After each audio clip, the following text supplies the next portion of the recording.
The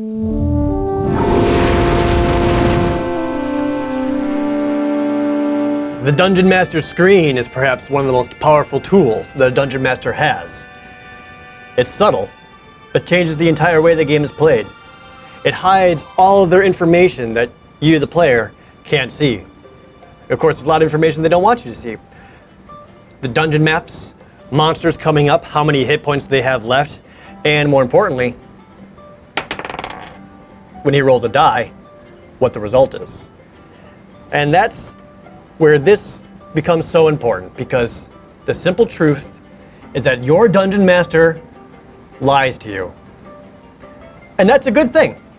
It's a good thing that they lie, because they do things to make sure that the game is more fun. And if you were a newer dungeon master, I implore you to pay attention and take notes and hopefully learn a thing or two on things that you can do to make your game run more smoothly and be more entertaining. Now, I just did a d20 roll, and you can't see what it is. And I say, a hippogriff flies down and latches onto your shoulder with his deep claws, piercing into you. Do the roll, he succeeds in a strength check, and he flies away with you. Now you're being flown away, you're in danger. When in reality, if I take this away, I rolled a 3. He didn't succeed at all. That's nowhere close to it. But then why would I say that? Why would I say that he just grabbed onto you and succeeded? Well, that comes down to one of the most important parts about being a dungeon master. You control the fun, and you need to make sure that the fun is happening. Sometimes it's more fun if the party is suddenly in way more immediate danger, especially if they're in the middle of an encounter and they were beating the crap out of it and there was no threat to them whatsoever. Maybe not only did the griffin claw him and grab him, now he's flying over a ravine or a pit of spikes, some extra danger in there. And this is a very, very subtle technique that dungeon masters can use in order to make the game more fun. It's called fudging your die rolls. Anytime you roll something, you just tweak it a little bit so it's a little bit closer to a result that you think would end up being more fun. And this all comes down to discretion. Let's throw some more examples out there. There are other ways to fudge your numbers aside from just on the die roll. Say a party member is low on hit points. They're down to 12 hit points. It's a mage. They're super weak, and an orc has somehow flanked the party and goes up to him.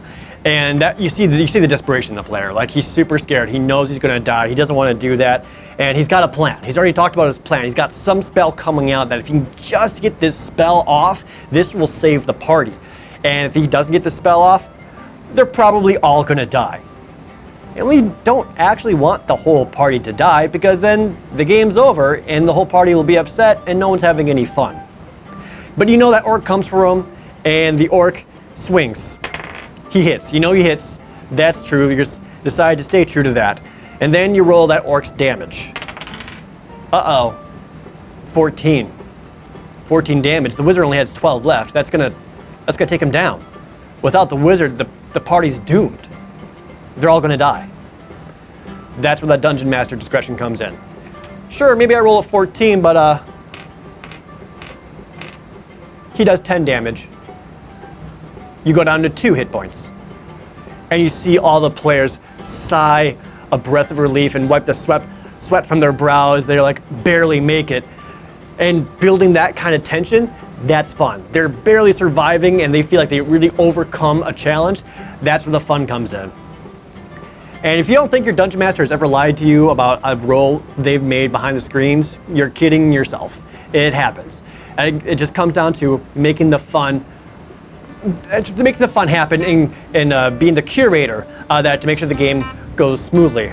Another example would be if they're stuck on a puzzle that requires some kind of skill check or ability check, and they keep failing against it, they keep getting frustrated, they keep trying different things and different skills and not one of them is working, and you see the frustration building in their eyes. Maybe you find a way to help them. Maybe you decide, well, because of this reason and this reason, you have advantage, or because of this reason, the target has disadvantage against you, or some kind of +2 bonus to the roll, or anything like that. Or maybe the roll that they needed to succeed, you just lower it a little bit, throw them a bone. Another way that you would want to fudge these numbers would be, say, the party is fighting a very large threat, and they've been fighting this thing for a long time. Just one massive beast, and they're throwing everything they got against it, and it's just going down. And a party member comes out and does an incredible roll, or some incredible attack, some incredible technique or plan, and executes it flawlessly, and it's a huge spectacle. You see the players working together. A paladin comes with a sword, while another character gives him a flame strike as a moonbeam all comes down at the same time. Like, you see it as all, like, this paints this picture in your head. It's just visually cool and super impressive. And you're like, wow, this is awesome. And then they roll their damage, and they're like, yeah, take this. And after all the numbers add up, the monster has 2 hit points left. It lives, sorry. But then I don't know, warlock walks up and just stabs it with a dagger for 3 damage and it dies. Well, kind of makes it a little anticlimactic, just a little bit, doesn't it? That's one of those instances where fudging the numbers can actually make games more cinematic, more exciting, and more fun. If they were that close to being able to defeat the monster, but they're just off a little bit, why not take away a couple more hit points right there? Why don't you say, yeah, they did succeed, because then suddenly, whoa, it's way more exciting. This one plan that we did, that's awesome. That's going to be a story they remember. That's going to be a DNDecember tale that they regale to their friends later on, when they talk about, like, oh, I did this one awesome plan, an awesome attack, and it worked flawlessly and took this thing down, and it was so cool. Those are the moments that you want to make sure happen. And that's why, as a dungeon master, fudging those numbers can make that happen. Now, on the flip side, you don't want your players to ever know you're doing that. Because if you do it too often, and that feeling of challenge or threat or adversity is taken away, well, then the game's no fun either, because they know, well, it doesn't really matter what happens, because at some point the DM's going to make sure we win. What's the point? And that's where the art of fudging these die rolls and fudging these numbers comes in. You want to make sure you're doing it often enough that the players are succeeding and having exciting moments, but not so often that they can tell. Let's take a look at an example. We'll use combat again. They're fighting something, has an armor class of 16. And as they're doing their rolls, and they're adding up their attack bonuses, and they kind of slowly figure out that something that has roughly like 16 armor class or so. They managed to like just kind of figure that out based on the rolls going around the table. But they're struggling against this monster, and they're having a hard time hitting it or defeating it. And then someone else makes an attack, and they only get a total of 13 or 14, and you say, you hit them. Well, that goes against all the information that they just had. And that's a subtle art, because if you try to change the information you've already given them, or try to change the rules that you've already established with this encounter or whatever it is they're currently doing, that's how they're going to be able to tell.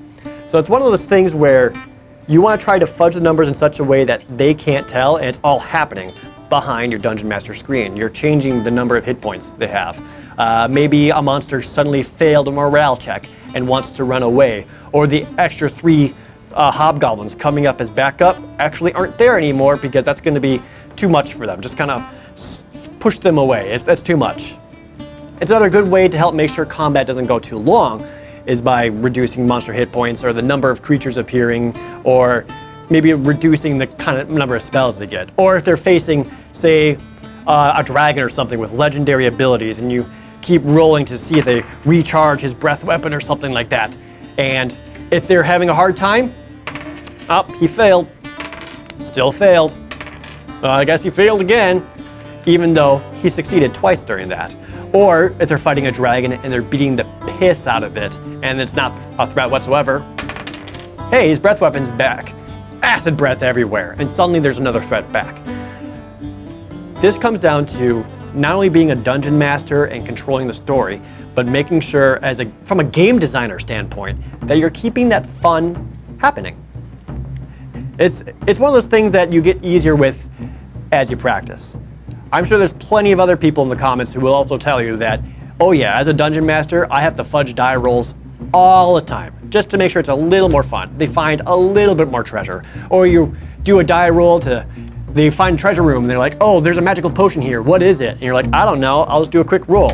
And you do a roll and it pops up as like, they find a potion of water breathing. And that's like super not helpful for them right now. And you're like, ooh, that's not very exciting. There's no water in the middle of a mountain. What if you just say, oh, you have a potion of bark skin, something that you know you can use right away in this one dungeon or upcoming session. Another good way to fudge the die rolls. It comes from experience, and it's one of those things that you just kind of need to get a feel for as you do it. But if you're a newer dungeon master, I want to reassure you, it's okay to lie about your die rolls. Every dungeon master does it, only to make sure the party is having fun. Another bad way to lie about your die rolls is doing it such a way to make sure that you win.